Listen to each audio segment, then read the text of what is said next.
Pane mashoko obuda achitaurwa panguva ino aiwa nana Tendai Biti vanozikanwa kuti aiwa is a former finance minister, aiwa anozikanwa kuti and also is a opposition activist.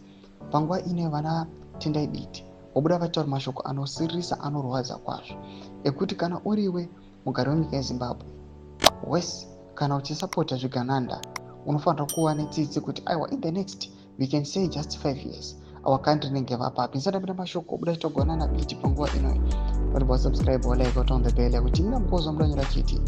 Zimbabwe is losing $4 billion due to state looting, said Tendai Laxton Biti, former finance minister and opposition activist.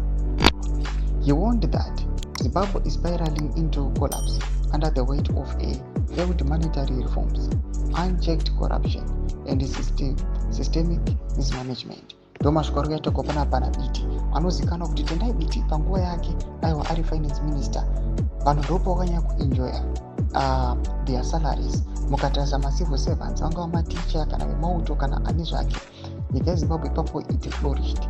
But panguva ino tichiona kuti Biti from his experience arike panguva ino achiti due to failed monetary reforms nema unchecked corruption pamwechete nesystemic mismanagement zviri kuratidza kuti nyika yeZimbabwe iri kuenda kumatero. Tava kuenda kunoparara kwenyika yeZimbabwe, ingava economically, socially, everything, every sector nyika yeZimbabwe yava kunoparara. Panguva ino pari kutaura mashoko achiti our country iri kuluza 4 billion each and every year due to zvigananda pamwechete nevanhu vari kunzi vari corrupt. Mashoko ari kurwadza panguva ino yatiri kuona kuti at the same time zvigananda zviri kutowedzera kutokonsolidata power zvichiti aiwa we must remain in power kusvikira ameno. Vamwe vakambotaura kuti kusvikira madhongi ane nyanga, and right now tikuona naSingizwe Tshabangu they are also in a bid to amend the constitution kuti ifavor the regime kuti irambe iripo zvekare.